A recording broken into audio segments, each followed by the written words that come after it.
It would be hard to argue that the mid to late 1960s were anything other than peak Pontiac. It was during this time that the brand produced a number of vehicles that were stunningly styled, of very high quality, and certainly delighted customers no matter really what they purchased, if it were a Bonneville, a Star Chief, a Catalina, or, of course, the GTO and Le Mans. Designers churned out hit after hit for Pontiac, arguably beginning with the 1963 Grand Prix, which started Pontiac's stacked headlight theme that continued on in subsequent years. 1965 and 67 Pontiacs are especially dramatic and beautiful, with very powerful front ends and excellent body-side sculpture. The 1967 models are also interesting, but in a very different vein, in part because the 1967 models weren't designed by Pontiac production studios, but rather the advanced studios, hence the very different look up front. When a buyer purchased a Pontiac during this time period, not only did they get a great styled vehicle, they also got one with a lot of unique appointments and features.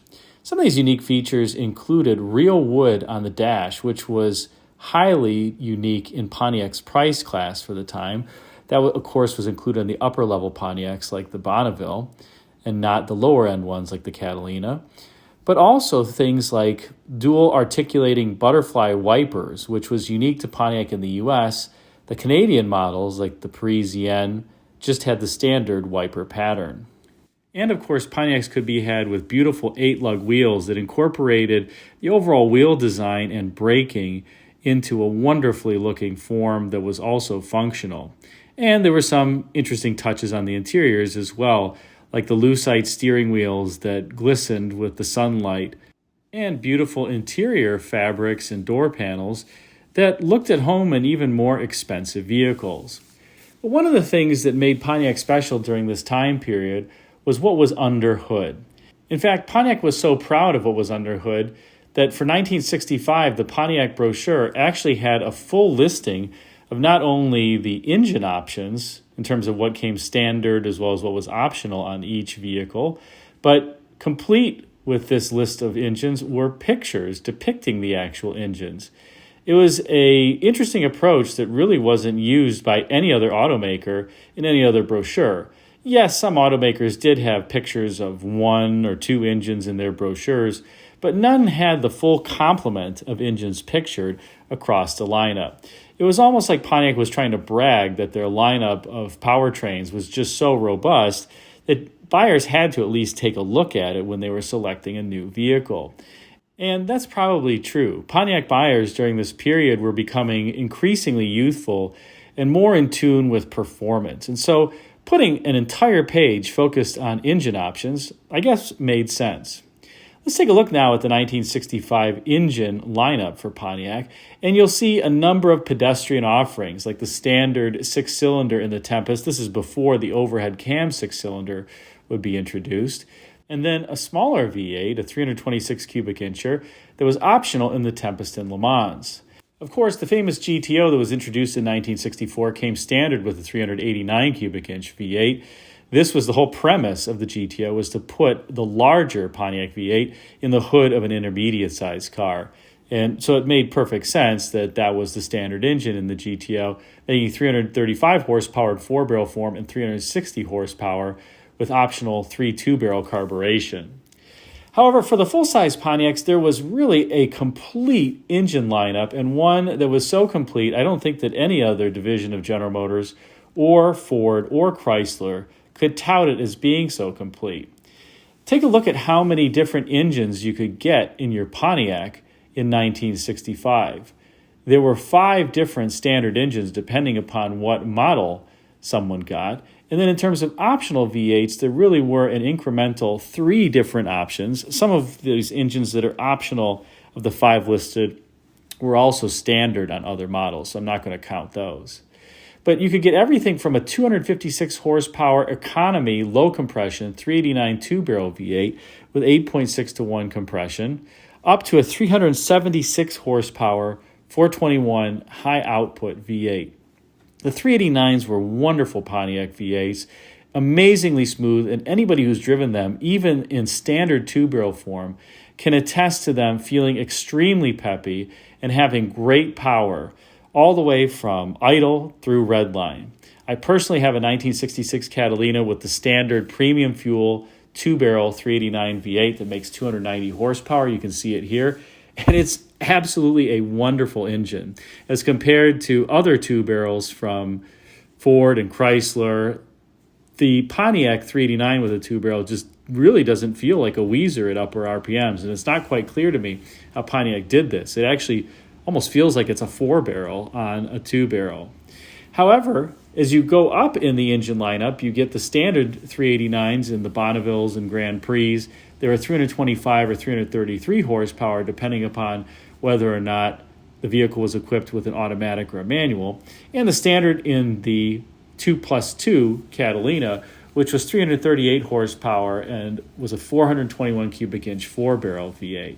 You'll also note this optional 421 4-barrel is listed in the middle here on the optional engines, but it has a different air cleaner from the standard 2+2 engine, which had an open element air cleaner. But let's focus for a moment on Pontiac's 421s, because in the land of great Pontiac V8s, I think the 421 really stands out from other offerings, and there's a number of reasons why. The first of which is how it was introduced in 1962 when the 421 was first outfitted under the hood of very special Pontiacs. In that year, Pontiac introduced a 421 cubic inch Super Duty engine that featured quite a bit of unique equipment. It had a forged steel crank, forged rods, forged aluminum pistons, solid lifter cam, and even an 11-to-1 compression ratio. It was fed by two Carter AFB 4-barrel carburetors that sat on top of an aluminum intake. Though the engine was rated at 405 horsepower, at least published as being rated at 405 horsepower, a number of Buff Book magazines seem to suggest that the engine was making at least 10 to 15% more horsepower than that. And of course, you could only get a manual transmission in Super Duty equipped Pontiacs during that time. So the 421 was really a step forward from what were already excellent Pontiac V8s and a step into more racing style V8s back from a time period when Pontiac used to dominate NASCAR and drag races in the early 1960s. Pontiac had even won the Daytona 500 in 1962 with Glenn Roberts piloting their vehicle. 1963 was peak performance for the Pontiac 421 as the Super Duty engines got even more aggressive in their overall form. Compression ratios jumped from 11 to 12 to 1, and the maximum RPM also increased by 500 to 6,400 RPM over the prior year's version. There were two different variants that one could get of the Super Duty 421 in 1963, a 4-barrel version that made 390 horsepower, and a dual quad version that made 405 horsepower, similar to 1962. There was yet another dual quad version that used a 13.0 to 1 compression ratio that was rated at a definitely underrated 410 horsepower for the time period. This, again, as I said, was really the best that the 421s got in terms of performance. And after this, they started getting more tepid. Within 1964, the dual 4-barrels were dropped, and a 421 high-output V8 was introduced with 3 2-barrel carburetors making 370 horsepower. And while the non-Super Duty 421s didn't have forged crankshafts, they did still have forged rods, which made them different from their 389 brethren that just had cast rods. From 1964 to 1965, a few things were changed on the 421, and as opposed to making 370 horsepower in top form, made 376 horsepower, but it was effectively the same engine. And although it was a high-performance engine that had a high-output camshaft, valve springs, and exhaust manifolds, it still was relatively streetable when you compare it with the previous Super Duties. 1966 would sadly be the final year for Pontiac's 421 cubic inch V8. And it yet again made 376 horsepower in top form, and there were more timid offerings, shall we say, of the 421. The 338 horsepower 4-barrel and 356 horsepower 3.2-barrel were the same ratings that were offered in 1965. In 1967, not only would the 421 go away, but Pontiac's 3.2-barrel carburetor setup would go away in favor of Rochester's new Quadrajet carburetor on any of the highest output Pontiacs. And with the 7 extra cubic inches in 1968 came a 428 cubic inch engine making 376 horsepower. However, I have to say that from an overall smoothness and refinement and just amazing breadth of engines, from a 421 4-barrel making 338 horsepower to the Super Duty 421 in 1963 making 410 horsepower, the 421 overall was just an amazing, amazing Pontiac V8. Where really the only Achilles heels for these engines in normal usage was the use of a timing gear set that just was not great, that was made out of plastic and would tend to shed a tooth relatively early compared to other V8s. And those types of timing gear sets were used by many different automakers, but the Pontiac seemed to shed teeth more often, perhaps because their owners drove the V8s with more speed. And they weren't all that great of revvers aside from that 421 Super Duty engine. Anything past about 5,000, 5,200 RPMs, and that was about it for the 421s in streetable form. But that said, I can tell you that having one in my 1965 Bonneville, I have a 421 4-barrel, 338 horsepower V8 in that vehicle. It's just an overall amazing vehicle to drive, a sublime driving experience with tons of torque, tons of power.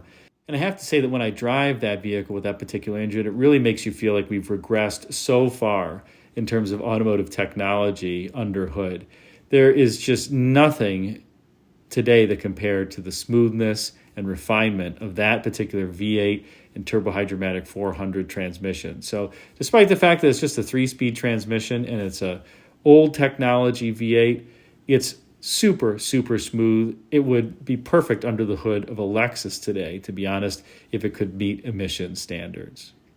Hope you enjoyed this feature on one of the best V8s, Pontiac's 421 cubic incher. If you did, be sure to like, comment, and subscribe, and check out the video thumbnails at bottom left and right for some suggestions for you. Thanks again for watching.